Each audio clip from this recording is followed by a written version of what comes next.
We're joined now by Senior Fellow at the Center for Democracy and Development, Professor Jibrin Ibrahim. Thank you, Professor, for joining us on Newsnight. We just had that report how the lawmakers are talking about the seriousness of these allegations. Senator Ali Ndume says it's too weighty to gloss over, hence why they're calling for this investigation. I just wanted to get your thoughts. How do you assess the credibility of these claims? Contextualize it for us as we put Nigeria in the middle of this. I'll make 2 points. The first is that we know from history that the American government has sponsored terrorist organizations. Over 40 years ago, they sponsored the Afghan Mujahideen. They were also sponsors of Al-Qaeda at its beginning. So there is a history that gives credibility to the possibility that this allegation is true. My second point, however, is that we should be very careful of what the current American government says. Was it not 9 years ago that a staffer to President Donald Trump invented this term alternative facts? That if you don't like the facts, you create your own facts. And the argument she made is that they are engaged in politics, and facts that do not fit your politics are not facts. Only what fits you. So that's a totally new concept in the definition of the truth. So just because an American representative makes this allegation, you have to now look at the politics. What's the current politics? There is an attempt by the current American government to say USAID is a terrible organization, is doing terrible things. So any story we hear about them must be taken with a pinch of salt. So I would say it's very legitimate, and I like the fact that the Nigerian Senate has decided to investigate this matter, but the allegation itself does not seem to me very weighty because of its source. That's really not the basis to assume there's credibility. But because it has been said, and because we have security agencies who would have been investigating the matter anyway because previous allegations have been made, it is appropriate that a serious investigation be carried out.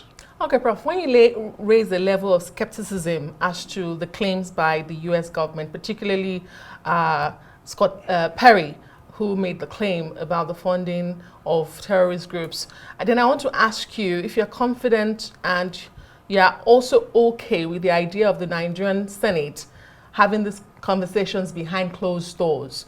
One will wonder, why should it not be an investigation for Nigerians to follow? What's your thought on that? On the other hand, the U.S. mission in Nigeria just announced yesterday they are investigating. Today we see the Nigerian Senate say they are investigating. I wonder, to what end? Is this to find out, is this to the end of accountability? Or is it to control the narrative? Or to really find out the truth? What are your thoughts? Well, you know, this is an interesting topic. The person that moved the motion has himself been accused of being a sponsor of Boko Haram terrorism in this country. We were all here under the Jonathan administration when that happened. It's also mentioned in your report that the Chief of Defense Staff has himself made allegations to that effect. So it's not just Scott Perry.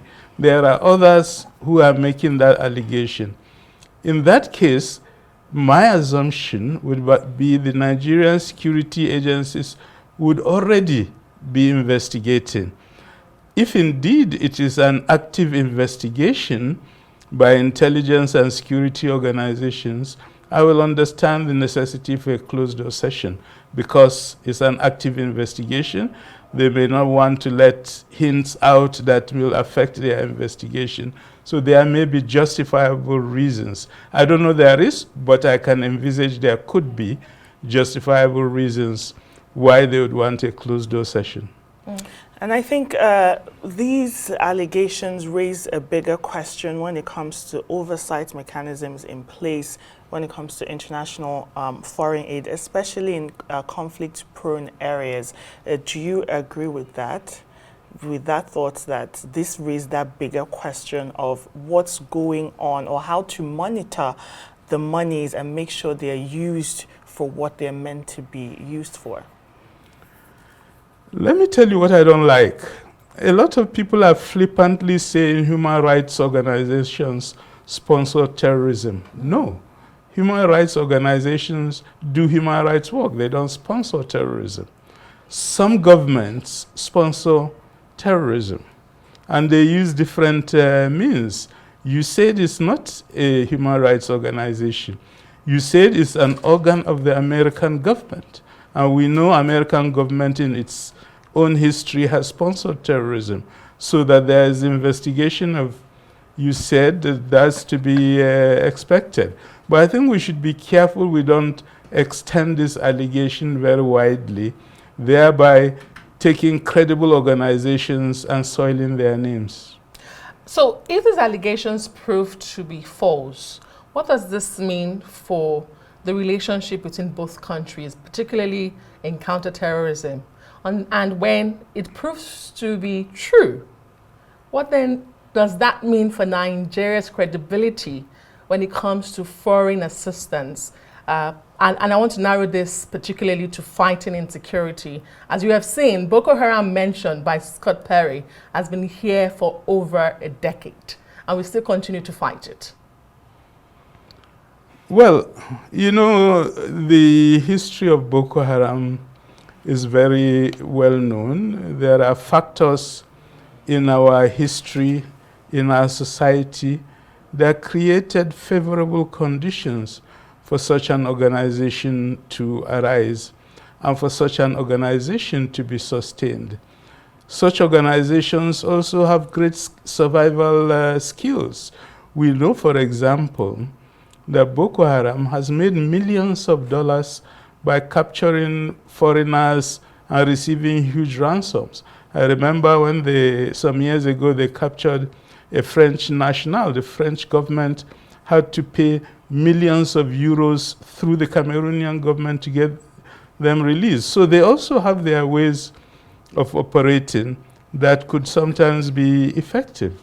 I do think that an organization like the Nigerian Army should be able to completely destroy Boko Haram.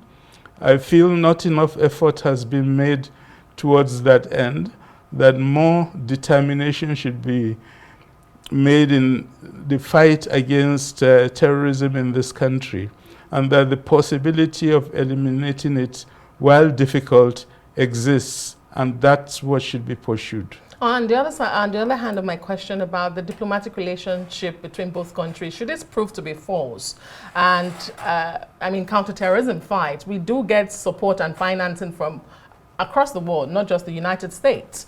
What would that mean for us? You see, it's a new world we're in. For the Trump administration, the term diplomatic relations doesn't exist. It's gone out the window. It's the age of bullying. It's the age of force. It's the age of saying and doing what you want. It's the end of the rules-based international system. So the premise of your question is that we're in a normal world. Sorry, we are no longer in a normal world. And even for other nations we are dealing with, because again, at the heart of this is the credibility that Nkechi tried to raise. When the country that gives you aid monitors how it is spent, but still questions at the end of the day how you've spent it, others are watching. Or do you think no one takes Trump that seriously and these allegations are not serious at all? Well, you see, the first issue about aid is that these are public monies. These are money from the budgets of essentially democratic countries. where these governments are accountable. If they use these monies abroad, those monies should be accounted for. That's the rules of the countries that these aids come in, and that should be the rule of our own country. One legitimate criticism that has been made is that the Nigerian government does not monitor closely the way in which development aid budgets are spent in this country. Nigeria has a responsibility to do that because that's the right thing to do. Accountability is very important in governance, and whether the source of the revenue is internal or external, that accountability should prevail. So my position is yes, these monies should be accounted for. The way in which these monies are spent must be investigated to get a clear picture of what happened. And depending on what the findings is, there should be consequences for those who have done the wrong thing. Great place to leave it, and I'm sure we'll have you back to discuss the consequences and outcomes of these investigations. Thank you so much, Professor Jibrin Ibrahim, who's a senior fellow at the Center for Democracy and Development, for joining us on Newsnight.